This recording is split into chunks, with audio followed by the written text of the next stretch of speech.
Buenas tardes, ya estamos dando inicio al programa semanal del Colegio Mexicano de Educadores Físicos, agradeciéndole nos sintonicen y nos sigan apoyando en el compartir este programa entre los colegas de educación física y la población en general. El día de hoy vamos a concluir el tercero de los tres programas que hablamos de la parte de cómo el gobierno federal puede financiar el que se dé una educación física de calidad. Pero bueno, antes de iniciar el programa, me permito presentar aquí a mis colegas, presidenta del Colegio Colimense de Educadores Físicos, que vía telefónica nos estará en participación con nosotros, el doctor Héctor Manuel Icaza. Héctor, buenas tardes, gracias por acompañarnos. Gracias porque nos acompañas y bueno, vamos a compartir experiencias de esta investigación que realizamos. Y aquí en el estudio de la Confederación Deportiva Mexicana, el doctor José Luis Ibarra Mercado. José Luis, gracias por estar aquí con nosotros nuevamente. Gracias a ustedes por la invitación, doctor Héctor. Saludos y saludos a todos los que nos acompañan, todo un privilegio. Presidenta de Comcefir, o sea, la verdad es que las tres asociaciones estamos trabajando de manera muy coordinada, muy cordial sobre todo, ¿verdad? Por supuesto, porque, claro. Bueno, primeramente somos amigos y además nos unió algo tan bonito como es la profesión de educadores físicos. Así es, ¿verdad? Así es. Ok, pues el día de hoy vamos a presentarles, cerraríamos la presentación de estos programas, precisamente que ahorita en Cámara de Diputados se encuentran discutiendo la parte de los ingresos y egresos de la Federación. Ahorita estaban los zarpazos de los egresos, quitando y modificando, y bueno, pues nosotros como organizaciones civiles tenemos la obligación de acercar a los tomadores de decisiones información, pues para que en determinado momento de existir la voluntad política, pues apoyen a esta noble profesión, a esta noble asignatura que es la educación física. Pues vamos a entrar en números. El programa lo tenemos seccionado en dos partes, dividido en dos partes. Una de ellas es precisamente todo el sustento de este impuesto de que es el IEP, el impuesto especial sobre productos y servicios, y cómo pudieran financiar la educación física. Si nosotros tomamos estadísticas de la Secretaría de Educación Pública y de la misma Secretaría de Hacienda, y donde estamos viendo la situación de cuánto se ha recabado en relación a este impuesto. Y bueno, pues iniciamos, Iván, primeramente. En 2014, Ibarra, se instituye un impuesto que a lo que son bebidas azucaradas y alimentos con alto contenido calórico. Y bueno, esto nos llevó a esta situación. Las causas fueron una nutrición mejor, para tener una mayor disponibilidad de alimentos y bebidas por alta densidad calórica, un exceso de publicidad de alimentos procesados y bebidas azucaradas, y actividad física disminuida en las escuelas, en los centros deportivos. Entonces, estas causas nos llevaron a un problema. Y a ver, le pediría a Héctor que nos apoyara para que tú nos comentes los efectos, José Luis. En la segunda, ahí mismo en el segundo cuadro está el problema. El problema se presentó la prevalencia de sobrepeso y obesidad. Héctor, ¿qué nos puedes comentar al respecto? Bueno, básicamente esto es tanto un problema como una consecuencia de otro elemento que es el sedentarismo. Desde el año 2000, los programas de educación física se modificaron, desde el 2002, perdón, se modificaron en los planes de estudio de las escuelas formadoras y consecuentemente en su aplicación en las escuelas de educación básica.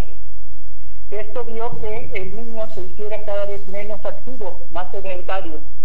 Entonces, si nosotros le sumamos esa baja de actividad física por parte del niño, más las causas que se mencionan del incremento en el consumo de bebidas azucaradas y alimentos de alto contenido calórico, pues se dio como resultado el incremento en el sobrepeso y la obesidad tanto de niños como jóvenes, adultos y ancianos. Entonces, esa es gran parte del problema que estamos viviendo y que se ha venido repercutiendo al paso del tiempo, para que al día de hoy, 20 años después o 18 años después, pues se incremente esta prevalencia de sobrepeso y obesidad, pero agregándoles lo que mencionaba. La causa original de este problema es precisamente el sedentarismo y esa ingesta calórica excesiva. Así es, Héctor, pues gracias. Y bueno, después del problema vienen los efectos, José Luis. Aquí hay aumento en morbilidad y mortalidad por enfermedades no transmisibles, como son la diabetes, hipertensión arterial, enfermedades cardiovasculares, isquémicas del corazón y algunos tipos de cáncer. ¿Así es? Así es, definitivamente. Pero lo dramático, y reitero mi agradecimiento por permitirnos entrar con ustedes, es el hecho de que todo esto cada vez a edades más tempranas se está manifestando. Yo siempre pongo el ejemplo de que a nosotros hace ya un buen tiempo en la Facultad de Medicina y en los hospitales nos enseñaron que los infartos eran entre los 60, 70 años, pero ahora se presentan en niños de 12 años. Pero lo dramático es por qué etiología, por qué causa, qué es lo que origina, lo que acabas de decir, definitivamente. Siempre hay que tomar las cosas, creo, con optimismo y sobre todo como un área de oportunidad. Sí, tenemos que intervenir e intervenir contundentemente. ¿Por qué? Porque no es un problema estético como alguna vez se pensó, no es un problema nada más de salud, no es un problema económico, es un problema macro que afecta a todas las esferas. ¿Por qué? Porque simple y sencillamente organismos tan fuertes como el Seguro Social en su área epidemiológica ya desde hace más de 15 años advertía que esta generación, nuestros famosos millenniums, por todas estas condiciones, el pronóstico de vida puede llegar a ser apenas de 40 años, igual que en Somalia, igual que en Sudán, igual que en Angola, países muy limitados. Pero es un punto, y un punto vital de todo esto es obvio, educación física. Así es, como comentaba Héctor, desde el 2002 se modificaron los planes de estudios de las escuelas formadoras, el programa de educación física de educación básica, y bueno, pues eso pues ha contribuido, ¿verdad? No lo es todo, pero ha contribuido mucho en gran parte a que este problema no se haya solucionado, y en el 2014 se instituye este impuesto pues con la finalidad de no incentivar el consumo de bebidas azucaradas y alimentos con un alto contenido calórico. En la siguiente lámina podemos ver este impuesto se instituye en el año de 2014 y bueno, pues la recaudación es bastante buena. Aquí se pueden observar, hay una serie de documentos de análisis que tuvimos que investigar, y bueno, este impuesto el primer país que lo impuso fue en Chile. Les ha dado resultado, o sea, ellos han disminuido un 25% en el consumo de estos alimentos y bebidas, pero aquí en México pues ha sido mínimo, está entre el 8 y 10%, a pesar de que ahorita estamos escuchando publicidad en el radio, por lo menos, que es donde, porque prendo la tele y me quedo dormido, pero en el radio, en la manejada, sí voy escuchando. No sé si por allá por Colima, Héctor, está mucho la situación de que fuera la comida chatarra y bebidas saborizadas de las escuelas. ¿Hay algo en relación allá? Porque aquí en la Ciudad de México está en el radio constantemente. Sí, se han hecho muchas campañas al respecto, y en las escuelas a través de lo que son los comités de padres de familia, se ha hecho el trabajo de que ellos mismos están llevando a la escuela en vez de la cafetería normal o del puestecito. Son los propios papás quienes están llevando alimentos más sanos, quienes están llevando agua en vez de refrescos, para tratar de apoyar en este problema tan grave. Y bien, deben de conocer que Colima por muchos años ha sido el primero o el segundo lugar nacional en obesidad. Entonces ese es un problema muy grave para nosotros. Perfecto, Héctor, gracias. Y tú, José Luis, al respecto, ¿qué nos puedes comentar?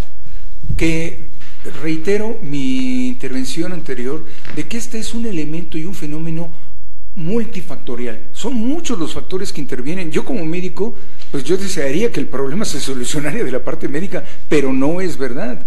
Como orgullosamente profesor de educación física, quisiera que ahí estuviera la solución total, pero no, esto es multifactorial. Vivimos en la generación del conocimiento.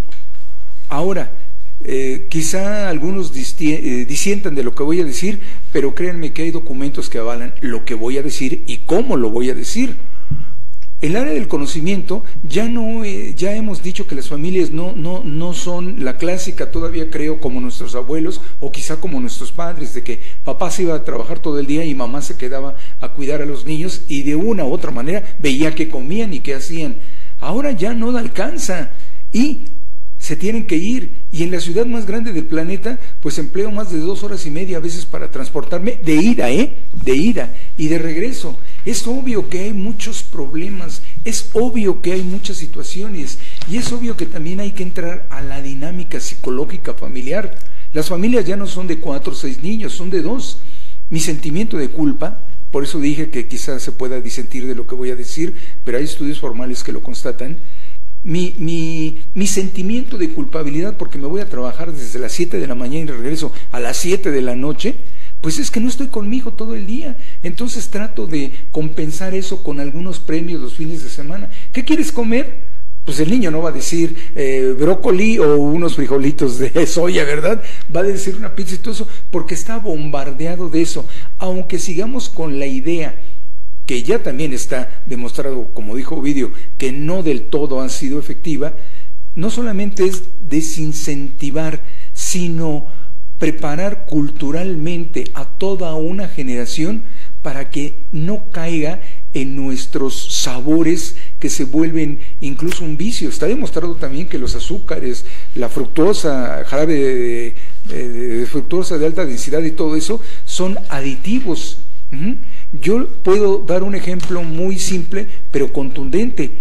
En los sendis a los niños no nos los aceptan si no llegan sin comer, sin comer, porque ahí se les da una educación y salen hasta las 2, 3, donde ellos hasta que salen van a conocer lo que es un refresco y todo eso. Y es increíble que esos niños sí te piden los arbolitos, sí te piden los vegetales, porque es una línea, una inercia de educación que no les ha permitido saborear otra cosa que incluye en la mercadotecnia esa adicción que tenemos y que está totalmente demostrado que existe. Gracias. Así es, José Luis. Pues bueno, ahora se instituye ese impuesto y se planifica que ese impuesto se va a aplicar a los efectos que generan en las bebidas azucaradas y los alimentos con un alto contenido calórico. Y en esta lámina les mostramos que ese impuesto específico del IEPS para estos productos se iba a distribuir en diferentes programas y ejes, ¿sí? Y bueno, pues aquí nos salta mucho el que está incluido a la Secretaría de Salud. Yo ahorita te digo cuál amplificamos, Iván: Secretaría de Salud, el Instituto Mexicano del Seguro Social, el ISSSTE, el ramo 33, que es los municipios, la Secretaría de Educación Pública y la Comisión Nacional del Agua. En la Secretaría de Salud, si nos amplificas los conceptos, Iván, se habla de la prevención y control de sobrepeso, obesidad y diabetes, promoción de la salud, prevención y control de enfermedades crónicas no transmisibles y lesiones, y programa de desarrollo comunidad diferente. La realidad es de que en mi experiencia no he visto mucho que haga la Secretaría de Salud para, pues ahora sí, como dicen, prevenir la obesidad y el sobrepeso. ¿Tú qué nos pudieras compartir al respecto de los programas de la Secretaría de Salud para este encargo, donde se asignaban 322,000 millones de pesos en una partida, en otra de 334,000 millones y otras 109,000 millones de pesos, sector? ¿Qué nos puedes comentar? Sí, mira, en el caso de Colima, antiguamente, o actualmente ya no, se tenía un grupo de promotores de salud, dependientes de la Secretaría de Salud, que iban a hacer las actividades físicas con los derechohabientes. Se tenía un grupo de aproximadamente 50, 60 promotores. Hoy en día no hay dos. Entonces esto está significando que se ha reducido drásticamente este programa de prevención y control de sobrepeso en lo que toca a la actividad física. Por otro lado, pues realmente las campañas que se han hecho aquí en el estado de Colima respecto a mejorar la alimentación, etcétera, por parte de la Secretaría de Salud prácticamente no se hace nada. La Secretaría de Educación sí se hace, como les comentaba hace rato, a través de los padres de familia que están participando en la comunidad escolar. Pero el principal problema es eso, que cada vez se reduce más la promoción de la actividad física como un elemento, de los muchos que bien menciona el doctor Ibarra, como un elemento que coadyuve a detener ese impacto que produce el sedentarismo y la mala alimentación. Entonces, pues sí, tenemos un problema grave, puesto que cada vez se le destina menos recursos. Entonces quiere decir, como se aprecia ahí en la gráfica, que en realidad es muy poco. Si en esos años estábamos hablando de que se tenían 14,000 millones, 20,000 millones, y de eso nada más se destinaban 324 millones o 320, no pueden ser 324,000 millones, son 324 millones. Entonces, de 14,000 millones, 324, pues, ¿qué tanto representa? Prácticamente el 0.3%, 0.4%, si acaso, del presupuesto. Entonces, eso pues se ve reflejado en el problema que tenemos tanto a nivel estatal como a nivel nacional. Gracias, Héctor. Dentro del mismo cuadro le voy a pedir a Iván que nos amplifique la parte de la Secretaría de Educación Pública, donde están dos conceptos, que es el programa de la reforma educativa. En ese momento todavía no está actualizado este documento, y el programa de escuelas dignas. Y si te vas al lado derecho, van a poder ver que los montos más altos para usar este impuesto se le daba a la Secretaría de Educación Pública en estos dos puntos, ¿no? Que es en unos 7,505 millones de pesos, y en el segundo 1,891,000 millones de pesos. O sea, este impuesto sí va a aplicar de mayor forma en la Secretaría de Educación Física, porque precisamente se genera lo que tú dices, José Luis, los hábitos, ¿no? Y creo que la educación física, en su mejor lugar de generarle ese hábito, son las escuelas. ¿Tú qué puedes comentar al respecto? Exactamente. las instituciones, sobre todo del sector salud, se han preocupado más por el efecto curativo que por el efecto preventivo, por más campañas que se hagan y por más que se siga haciendo. No es descalificar a nadie, no es descalificar programas, es simplemente comentar pues la objetividad de la verdad. ¿Sí? Ya tenemos más de 15, 16 años con programas que han se les ha erogado una cantidad inimaginable, pero el problema sigue subiendo, no se ha detenido. ¿Qué es lo que tenemos que hacer? Pues desde la trinchera educativa, nosotros los educadores físicos, es una obligatoriedad ética tratar de hacer esto. No solamente ver nuestros problemas laborales, que son importantes, claro, pues para eso trabajamos también, pues tenemos derecho, pero también tenemos que argumentar, no solamente es decir lo que yo creo, lo que yo puedo. Los números nos marean mucho a todos, y más la verdad en educación física, pero eso no significa que tenemos que dejarlos de lado, porque a los tomadores de decisiones lo que les debería de interesar son los resultados. Sí sabemos que el escaparate político y todo lo que ustedes quieran, pero nosotros necesitamos resultados. Y cuantitativamente, una clase de educación física tranquilamente superaría las 250 kilocalorías si se diera con los preceptos internacionales, tranquilamente, y eso va creando también adición al ejercicio, sin meternos al rollo de las secreciones cerebrales, de la felicidad y de endorfinas. No, está bien, pero ahorita veamos eso, de que hay un producto que requiere ser analizado en números, y qué bueno que el colegio lo está haciendo así. Gracias. Gracias. Y bueno, pues aquí vamos a pedirle a Héctor que nos informe. De hecho, él ha estado muy pegado a esta parte del presupuesto, donde se habla del anexo de 17 para el desarrollo de jóvenes y lo de educación física de excelencia. Y bueno, sin antes dejar de agradecerle al doctor Ángel Rangel, que nos está coachando, De hecho, él también nos mandó antes del inicio del programa unas referencias, y bueno, como siempre se lo agradecemos, ya que él tiene vasta experiencia en este trabajo de asignación de recursos en Cámara de Diputados. Héctor, ¿qué nos puedes comentar de esta lámina? Que bueno, te abocaste a investigar toda esta información, y es información que se está analizando en este momento, o cuál es. ¿Estoy dentro de la situación o estoy fuera de foco? No, es correcto. Estamos actualmente ayer y hoy estamos tomando un curso taller sobre análisis de presupuestos, y precisamente en este análisis hemos encontrado cosas muchísimo muy interesantes respecto a cómo podemos y debemos analizar el presupuesto.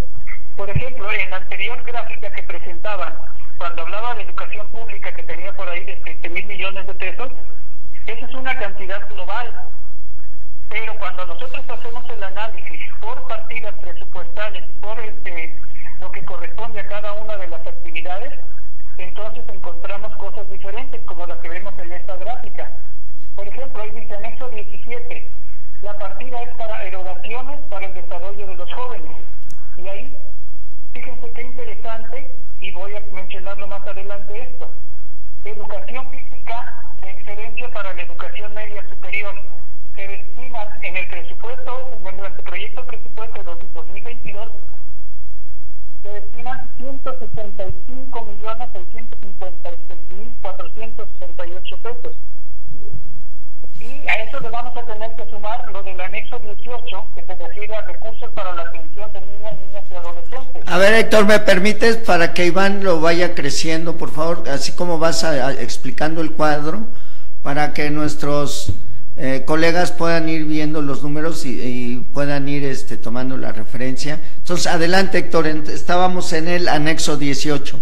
El anexo 18, ahí también encontramos el rubro de educación física de excelencia, al que se le destinan 166.098.219 pesos.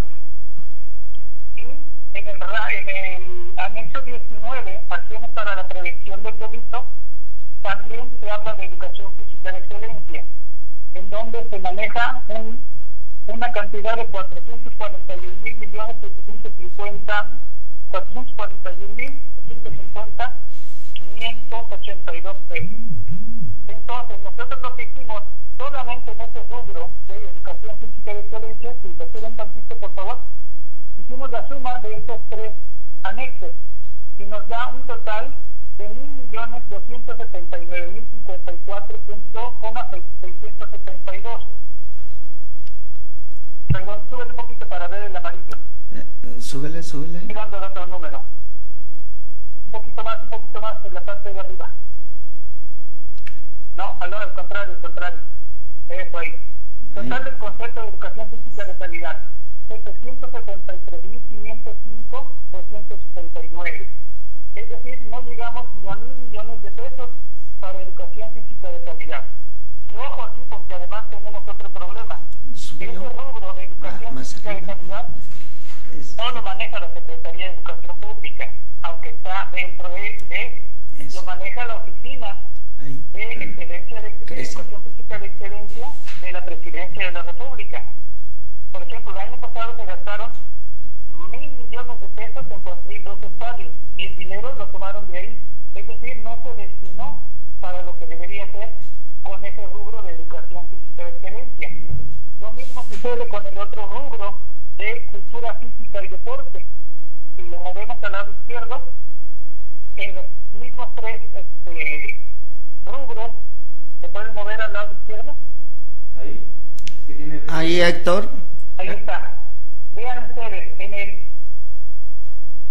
el anexo 17 dice, para educación superior, el programa de cultura física y deporte se le destinaron 1.777.194.242 pesos.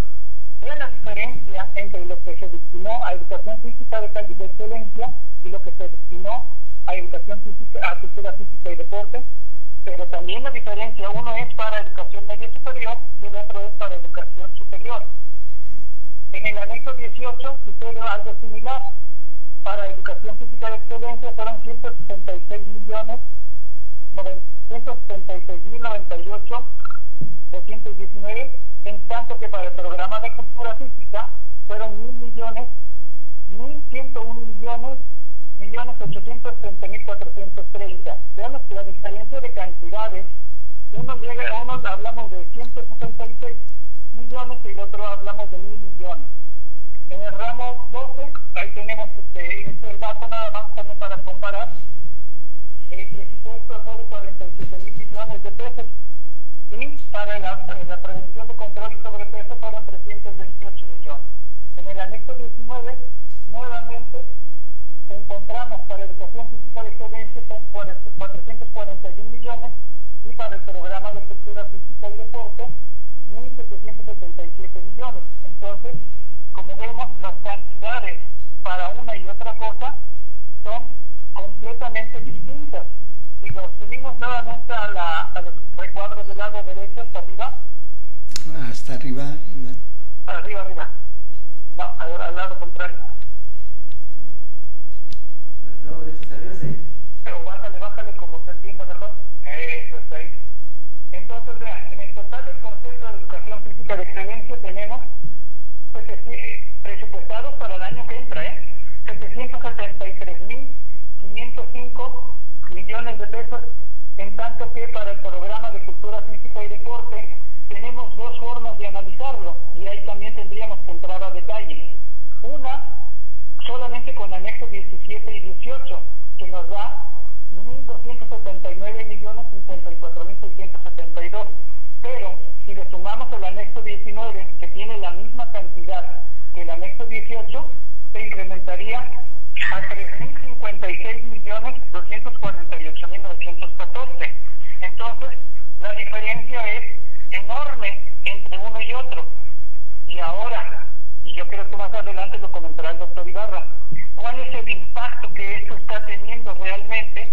Y lo más importante, lo que vamos a ver a continuación en la segunda parte, con respecto a cómo es que podemos financiar verdaderamente el programa de educación física. Gracias. Gracias, Héctor, por la explicación de la danza en los millones, ¿no? Sí. ¿Cómo ves, José Luis? La danza de los millones, y hasta parecía que estaba escuchando un informe del deporte universitario de los Estados Unidos, ¿no? De la situación del deporte universitario y demás. Y bueno, esto es lo que está en el documento, está en el papel. ¿Tú en tu experiencia percibes que hay una buena aplicación de los recursos, se llevan a cabo, después de que hemos escuchado limitantes y recortes de todas las situaciones que están aquejándole muchas de ellas a la sociedad? Sin querer o ser punitivo con alguna administración, simplemente les diré que los recursos se designan, se aplican, y en la aplicación hay muchos vericuentos, como por ejemplo, tú recibes, es más, les voy a dar el ejemplo. Ahorita nos acaban de dar un par de libros como un obsequio de, híjole, voy a tener que decirlo, CONADE, donde está la historia de el deporte mexicano de 1920 hasta el, creo que 70, y después 70 al 18. Por cierto que no tiene ISBN. Pero yo me pregunto, eso, todo intento es bueno, pero esos recursos que entiendo, fíjense, nos los dieron a más de 1,100 personas y somos una partecita de todo esto, ¿cómo se está, perdón ni modo, lo diré, inflando estas situaciones? ¿Para qué lo hiciste?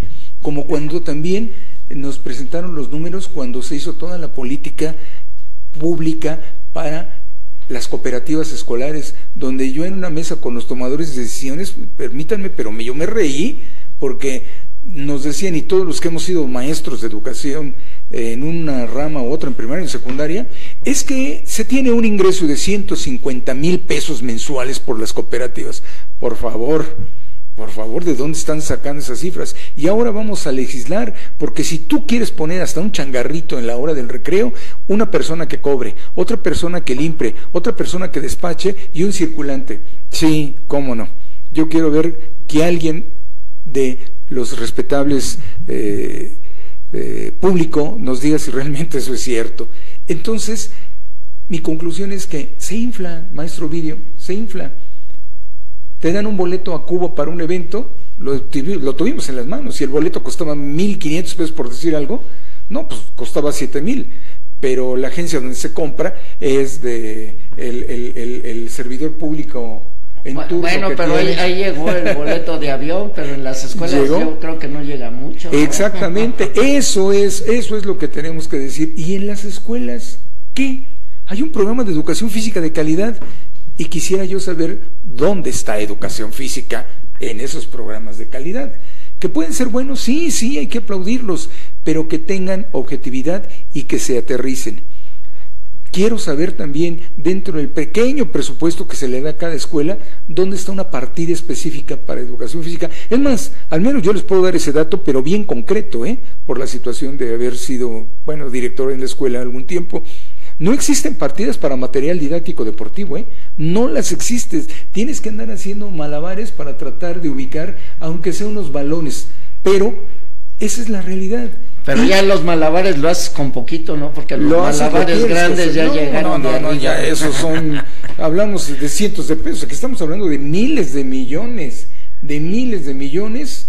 que se esfumaron o se esparcieron.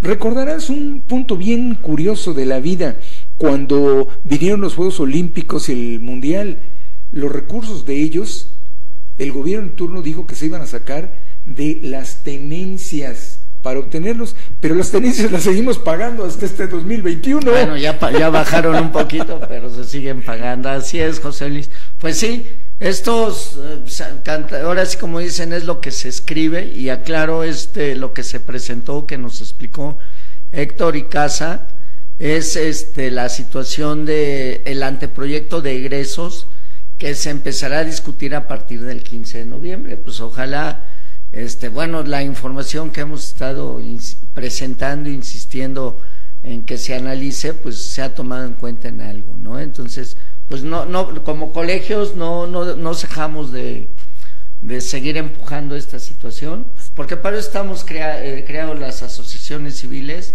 Así porque yo soy un convencido que la sociedad civil es la que va a generar los cambios en este país. Sí, yo quisiera comentar, si me permites rápidamente, no abuso tanto del micrófono ya, de esta situación.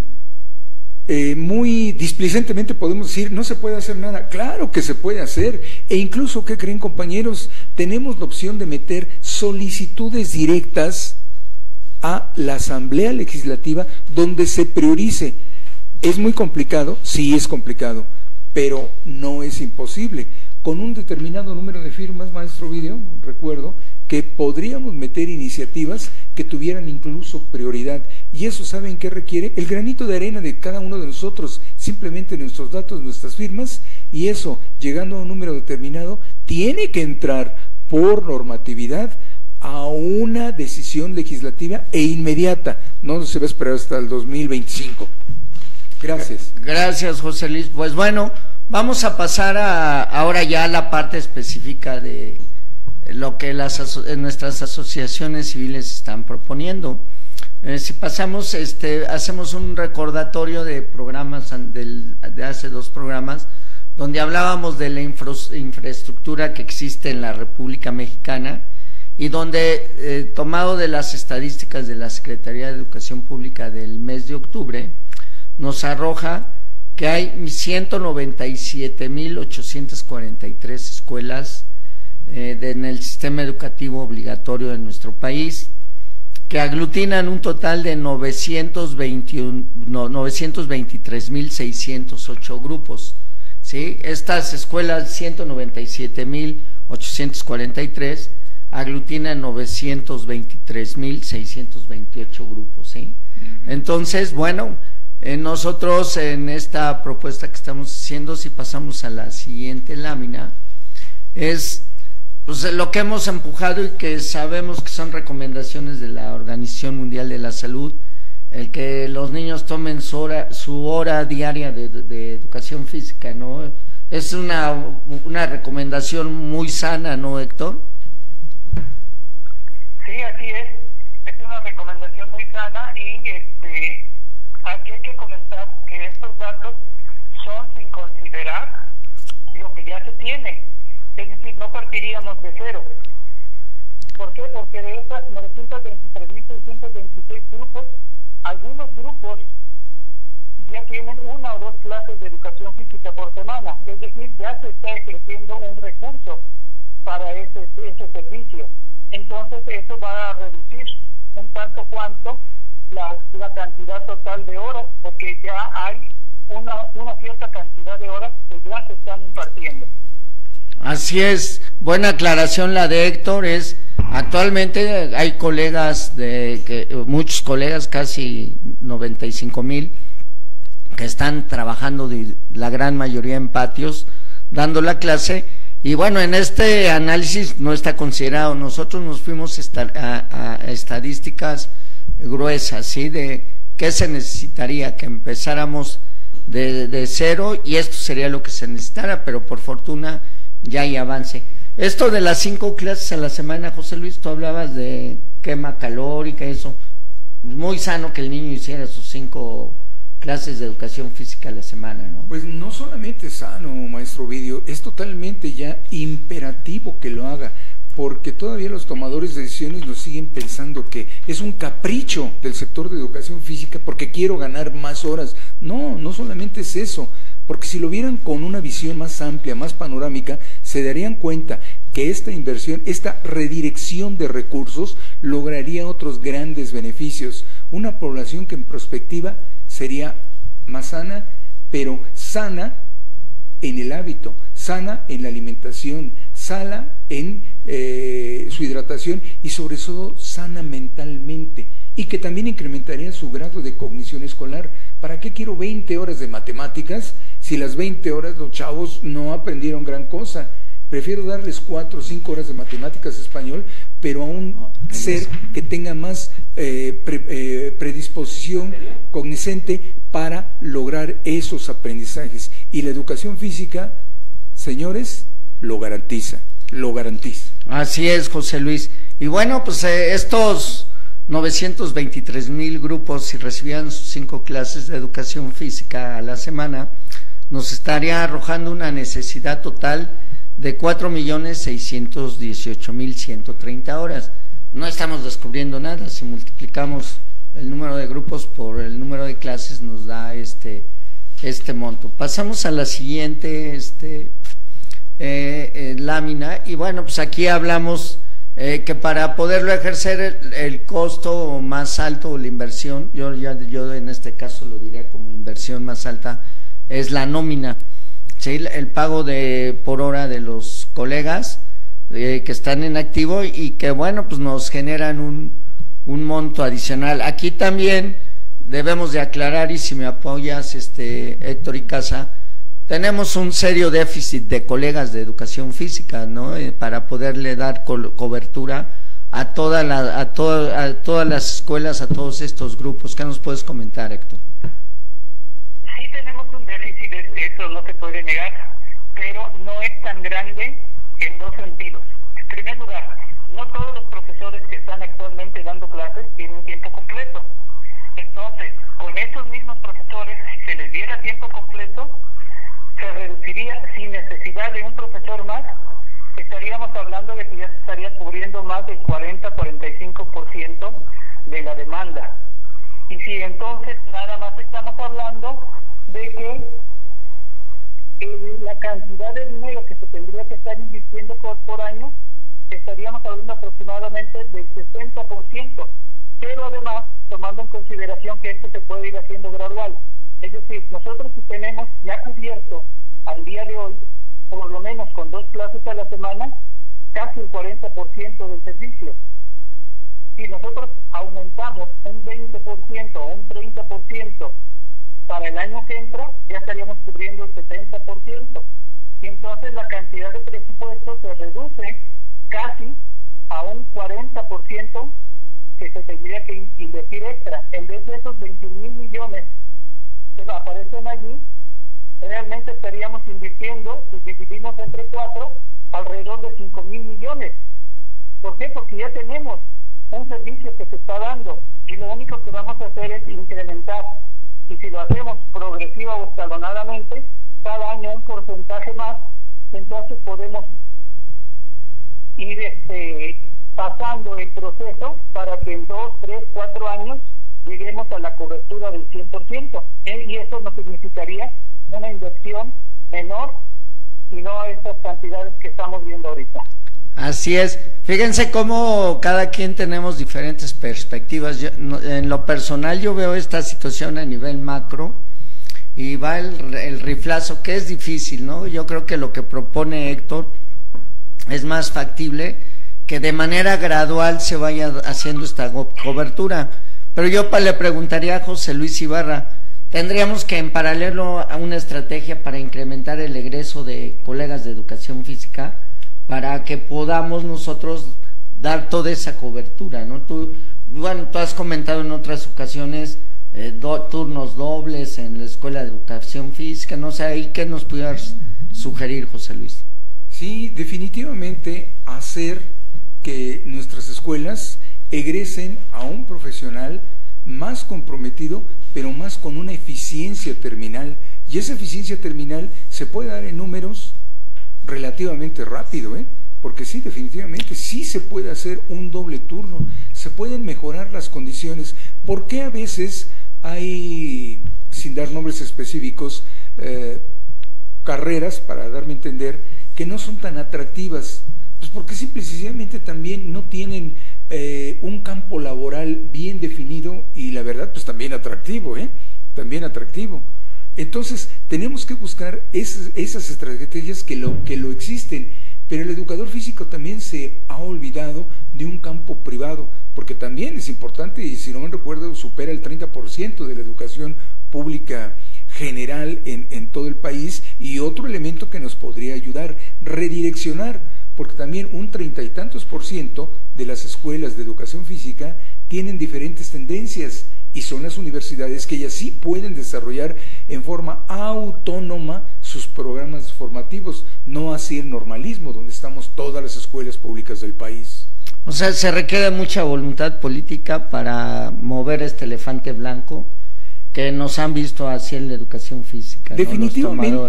Definitivamente sí, pero más que la voluntad, una óptica abierta, una óptica responsable que diga, por aquí es el camino, porque ¿qué creen? Escoger este o el otro camino no va a tener una gran problemática y una retribución más, ya la va a tener para quien lo hagan, pero son aspectos de decisión que nos den la puerta para allanar y llegar a esta desiderata que siempre hemos querido, una educación contundente. Maestro, es que usted es maestro de educación física y es un enamorado de su profesión. Sí, sí lo somos, claro, y somos unos bohemios, pero también sabemos responsablemente que esta es una solución como prioridad nacional a muchos de los problemas económicos, de salud, hasta emocionales que estamos viviendo todavía en la cola de esta pandemia y todo eso. Pero una educación física bien llevada logra un sujeto con el equilibrio integral. Bueno, pues miren, están muchas preguntas, la verdad es que las contestaremos más adelante. No, a ver, regresa a la que sigue, Iván, por favor. Las contestaremos en el siguiente programa porque, bueno, sí quisiera yo en lo personal que concluyéramos, Héctor, José Luis, esta información, claro, para que posteriormente podamos contestar las preguntas que nos están haciendo.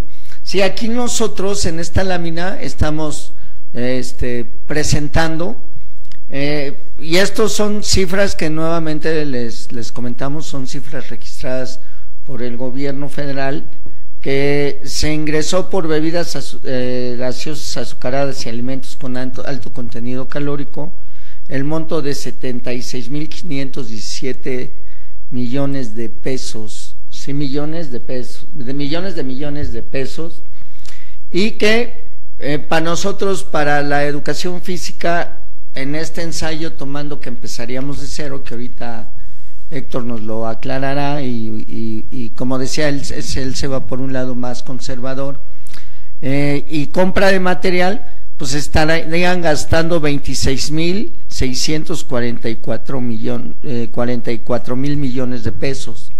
Esto, si nos vamos a la lámina final, podemos decir que si el IEP se aplicara de manera completa a la educación física, significaría el 34% del ingreso de este impuesto, ¿no? Y estamos hablando de números de partir de cero, pero como dice Héctor, hay mucho de esto que ya se está pagando. ¿Qué puedes comentar sobre este porcentaje, Héctor? Efectivamente, ese es el punto central para que no se espanten los tomadores de decisiones.